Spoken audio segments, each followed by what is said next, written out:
Hello students, வணக்கம். Welcome to PSZ Chemistry Channel for Easy Learning. இன்னைக்கு நம்ம பார்க்க போறது ரொம்ப ஒரு முக்கியமான chapter. So exam point of வியூக்கு எலக்ட்ரோ கெமிஸ்ட்ரி பார்ட்ல இருந்து நம்மளுக்கு இந்த பேசிக் கான்செப்ட் தெரிஞ்சா மட்டும்தான் நிறைய கொஸ்டின்ஸ் வந்து அட்டென்ட் பண்ணலாம். ஸோ டாபிக் என்ன அப்படின்னு பார்த்தீங்கன்னா, உமக்கு வந்து ஒரு டேனியல் செல் ஈக்குவேஷன் ரியாக்ஷன் கொடுத்துருக்காங்கன்னா அதுக்கு எப்படி வந்து செல் நோட்டேஷன் எழுதுறது, ஸோ அப்படின்றதான் பார்க்க போகிறோம். ஸோ டேனியல் செல் இன்டெப்த் தான் நம்ம பார்க்க போகிறது கிடையாது. டேனியல் செல் அப்படின்னா நமக்கு தெரியும், ஜிங்க் சல்ஃபேட், காப்பர் சல்ஃபேட் வந்து கம்பைன் பண்ண போகிறோம். ரெண்டு ஹாஃப் செல்லாக எடுத்து கம்பைன் பண்ணுறோம். ஸோ நம்மளுக்கு டேனியல் செல் அப்படின்றது ரெண்டு ஹாஃப் செல் இருக்கும். ஒன்று ஆனோட் ஹாஃப் செல், இன்னொன்று கேத்தோட் ஹாஃப் செல். ஆனோடிக் ஹாஃப் செல்ல வந்து நம்ம என்ன எடுத்திருப்போம், ஜிங்க் ராடை ஜிங்க் சல்ஃபேட் சொல்யூஷனில் டிப் பண்ணி வச்சுருப்போம். அதே மாதிரி கேத்தோடிக் பார்ட்ல நம்ம என்ன எடுத்திருப்போம், காப்பர் ராடை காப்பர் சல்ஃபேட்ல டிப் பண்ணி வச்சிருப்போம். ஸோ இது ரெண்டுத்தையும் நம்ம கனெக்ட் பண்ணி அதில் எவ்வளோ வோல்ட் வருதுன்றதை மெஷர் பண்ணும். ஸோ அப்போ ஆனோட்ல ஆக்சிடேஷனும், ஸோ இந்த பார்ட்ல வந்து ஆக்சிடேஷனும் இந்த பார்ட்ல ரிடக்ஷனும் நடக்கும். ஸோ ஒரு ரிடாக்ஸ் ரியாக்ஷன் நடந்து நம்மளுக்கு ஓவரால் செல் பொட்டன்ஷியல் பார்த்தோம் அப்படின்னா E0 sell is equal to 1.1 வோல்ட்னு கிடைக்கும். ஸோ இப்போ நம்ம ஓவரால் ரியாக்ஷன் நம்ம டேனியல் செல் படிக்கும் போது பார்த்துருப்போம், ஆனோடுக்கு ஒரு ரியாக்ஷன் எழுதுவோம், கேத்தோடுக்கு ஒரு ரியாக்ஷன் எழுதி ஓவரால் ரியாக்ஷன் ஒன்று எழுதுவோம். ஸோ அந்த ஓவரால் ரியாக்ஷன் அப்படின்றத நம்ம ரெண்டு விதத்தில் எழுதலாம். ஒன்று எப்படி எழுதுவோம் அப்படின்னா, Zn solid plus copper sulphate aqueous forming ZnSO4 aqueous plus copper solid. So இப்படியும் வந்து எழுதலாம். அப்படி இல்லை அப்படின்னா இந்த சல்ஃபேட் எல்லாம் நம்ம எடுத்துட்டு இந்த இடத்துல அயானிக் ஃபார்மு கொடுப்போம். ஸோ அதை எப்படி எழுதுவோம், ZnS plus Cu2 plus aqueous giving Zn2 plus aqueous plus CuS. So நம்ம வந்து டேனியல் செல் கன்ஸ்ட்ரக்ஷன் போட்டு அதில் ஆனோடு கேத்தோடு ரியாக்ஷன் எழுதி ஓவரால் எழுதும் போது இப்படி எழுதுவோம். ஸோ நமக்கு கொஸ்டின் பேப்பரில் இந்த மாதிரி கொடுக்காம இப்படியும் கொடுக்கலாம். டைரக்டாக CuSO4 ZnSO4னு கொடுத்துட்டு செல் நோட்டேஷன் எழுத சொல்லுவாங்க. அப்போ அந்த செல் நோட்டேஷன் எழுத கண்டிப்பாக நமக்கு தெரிஞ்சிருக்கணும். ஸோ செல் நோட்டேஷன் எழுதுறதுக்கு ஒரு ஜென்ரல் ரூல் இருக்கு, ரொம்ப சிம்பிள் ரூல். ஸோ இந்த சைடு வந்து லெஃப்ட் சைடு, இந்த சைடு வந்து ரைட் சைடு. எப்போதுமே லெஃப்ட் சைடில் நம்ம எதை எழுதுவோம் அப்படின்னா ஆனோடினுடைய ஹாஃப் செல். ஸோ ஆனோடிக் ஹாஃப் செல்லை லெஃப்ட் சைடில் ரெப்ரசன்ட் பண்ணியிருக்கணும், ரைட் சைடில் கேத்தோடிக் ஹாஃப் செல்லை ரெப்ரசன்ட் பண்ணணும். சரியா? ஸோ இப்போ இந்த ஆனோட் கேத்தோட் ஹாஃப் செல்லை நம்ம செப்பரேட் பண்ணுறதுக்கு ரெண்டு வெர்டிக்கல் லைன் போடுவோம். இது வந்து சால்ட் பிரிட்ஜ். சரி, இப்போ நம்ம ஆனோடிக் ஹாஃப் செல்ல எப்படி எழுதணும், கேத்தோடிக் ஹாஃப் செல் எப்படி எழுதுறதுன்னு பார்ப்போம். ஆனோடிக் ஹாஃப் செல் எழுதும்போது எப்போதுமே மெட்டல்ல ஸ்டார்ட் பண்ணணும். சரியா? ஒரு வெர்டிக்கல் லைன், இது வந்து ஃபேஸ் பவுண்டரி, முடிக்கிறது Mn+. ஸோ இந்த இடத்துல நம்ம என்ன மெட்டல் எடுத்திருக்கோமோ, ஸோ இது வெறும் டேனியல் செல்லுக்கானது கிடையாது, ஒரு எலக்ட்ரோகெமிக்கல் செல்லை நம்ம ரெப்ரசன்ட் பண்ண போறோம், ஒரு செல் நோட்டேஷன் கொடுக்க போறோம்னா அதுக்கான ஜென்ரல் ரூல். ஸோ இதை நம்ம அப்படியே என்ன பண்ணுவோம் அப்படின்னா டேனியல் செல்லுக்கு அப்ளை பண்ண போறோம். அதனால தான் இந்த இடத்துல Mn+ போட்டிருக்கேன். ஸோ M அப்படின்றது ஆனோடு பார்ட்ல எடுத்த மெட்டல். ஸோ இந்த இடத்துல சாலிட். இந்த மெட்டல் என்ன பண்ணும், எலக்ட்ரானை லூஸ் பண்ணி Mn2+ போகும். அப்போ ஆக்சிடேஷன் அண்டர்கோ ஆகுது. அதனால தான் நம்ம ஆனோடிக் ஹாஃப் செல் அப்படின்னு சொல்றோம். ஸோ அப்போ இந்த இடத்துல இது ஆக்வஸ் ஃபார்முக்கு போகுது. சில நேரங்களில் இங்கே நம்மளுக்கு பார்த்தோம் அப்படின்னா கான்சென்ட்ரேஷன் கொடுத்துருப்பாங்க. கான்சென்ட்ரேஷன் கொடுத்துருக்காங்கன்னா, அதாவது 0.01 0.05 அந்த மாதிரி கொடுத்துருக்காங்கன்னா அந்த கான்சென்ட்ரேஷன் இங்கே ரெப்ரசென்ட் பண்ணுவோம். அதனால நான் இதை C அப்படின்னு எழுதுறேன். சரி, அப்புறம் ரெண்டு லைன் சால்ட் பிரிட்ஜ். இப்போ கேத்தோடிக் பார்ட்டுக்கு வரும்பொழுது இங்கே ரிடக்ஷன் நடக்குது. ரிடக்ஷனா என்ன, கெயின் ஆஃப் எலக்ட்ரான்ஸ் இருக்கும். அப்போ ஸ்டார்ட் பண்ணும்போது நம்ம அயான்ல ஸ்டார்ட் பண்ணும், Mn+.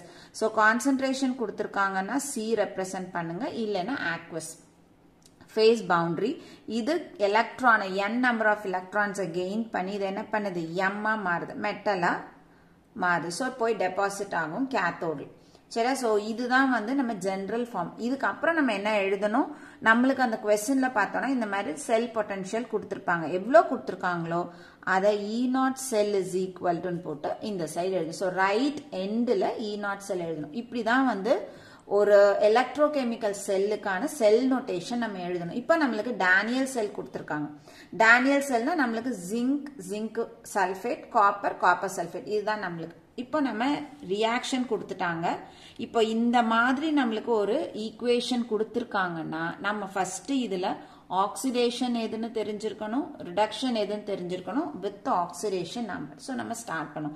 நம்ம இது வந்து இதே ஈக்குவேஷன் தான் நம்ம டேனியல் செல்லுக்கு படிக்க போறோம். அதனால இது நீங்க வந்து அப்படியே பைஹார்ட் கூட பண்ணி வச்சுக்கலாம் ஆக்சிடேஷன் நம்பர். ஸோ இல்லை உங்களுக்கு பிராக்டிஸ்ல இது வந்து ஞாபகம் வரும். ஸோ Zn நியூட்ரல் ஆட்டம் 0, காப்பர் நியூட்ரல் ஆட்டம் 0.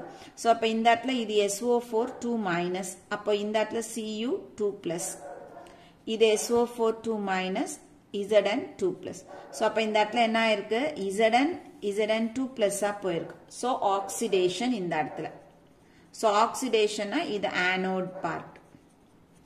அதே மாதிரி Cu2+ என்னவா போயிருக்கு, Cuவா போயிருக்கு. ஸோ ரிடக்ஷன் இன் ஆக்சிடேஷன் நம்பர்.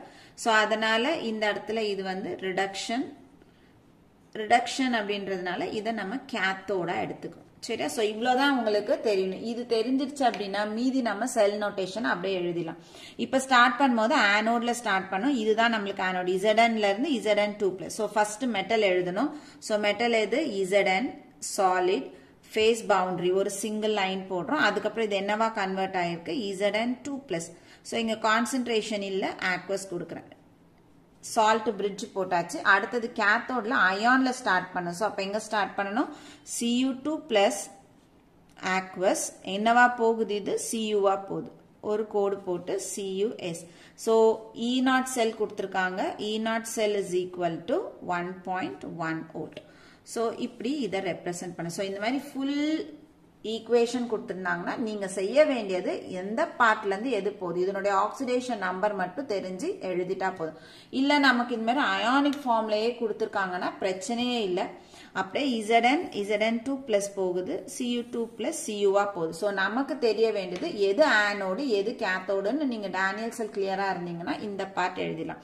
ஸோ இங்கே Zn 0ல இருந்து 2+. So increase in oxidation number, oxidation. Cu2+ல இருந்து Cu போகுது. So decrease in oxidation number, reduction. அப்போ ஸ்டார்ட் பண்ணும்போது Zn S phase boundary, Zn 2+ aqueous, salt bridge, Cu2+ aqueous, phase boundary Cus, E0 cell is equal to 1.1. So இப்படிதான் வந்து எழுதணும். So ரெண்டு ஃபார்முமே வந்து ஒரே ஆன்சர் தான் நம்மளுக்கு வரும். ஆனால் எக்ஸாம்ல இப்படி கொடுக்கணும்னு அவசியம் இல்லை, இப்படியும் கொடுக்கலாம். ஸோ எப்படி கொடுத்தாலும் உங்களுக்கு எழுத தெரியணும் அப்படின்றதுக்காக தான் இந்த ரெண்டு ஃபார்மும் நான் கொடுத்து உங்களுக்கு கொடுத்துருக்கேன். ஸோ நீங்க ஞாபகம் வச்சுக்க வேண்டியது இந்த ஜெனரல் ரூல் ஞாபகம் வச்சுக்கணும். ஸோ இங்கே நம்ம கொடுத்துருக்கிறது வெறும் டேனியல் செல்லுக்கு மட்டும்தான், அதாவது ஜிங்க் காப்பர் காம்பினேஷனுக்கு தான் நம்ம கொடுத்துருக்கோம். இதே மாதிரி எந்த ஒரு எலக்ட்ரோகெமிக்கல் செல்லும் கொடுக்கலாம், காப்பர் சில்வர் கூட கொடுக்கலாம். அப்படி கொடுத்து உங்களை செல் நோட்டேஷன் எழுத சொன்னாங்கன்னாலும் இதே ரூல் தான். ஸோ அந்த இடத்துல நம்மளுக்கு ஏஜி வந்து ஏஜி பிளஸ் Cu2+, அந்த அயானிக் ஃபார்ம்னுடைய உங்களுக்கு ஃபார்முலா தெரிஞ்சா போதும். ஆக்சிடேஷன் நம்பர் கிளியரா தெரிஞ்சது அப்படின்னா நீங்க எது கொடுத்தாலும் உங்களால எழுத முடியும். ஸோ இது வந்து எக்ஸாம் பாயிண்ட் ஆஃப் வியூக்கு ரொம்ப ரொம்ப ஒரு முக்கியமான டாபிக். கண்டிப்பா உங்களுக்கு யூஸ்ஃபுல்லா இருந்திருக்கும்னு நினைக்கிறேன். வீடியோ பிடிச்சிருக்கு அப்படின்னா லைக் பண்ணுங்க, கமெண்ட் பண்ணுங்க, ஷேர் பண்ணுங்க, மறக்காம சேனலை சப்ஸ்கிரைப் பண்ணுங்க. இதே மாதிரி இன்னொரு டாபிக்கோட நெக்ஸ்ட் வீடியோல பார்க்குறேன். தேங்க்யூ.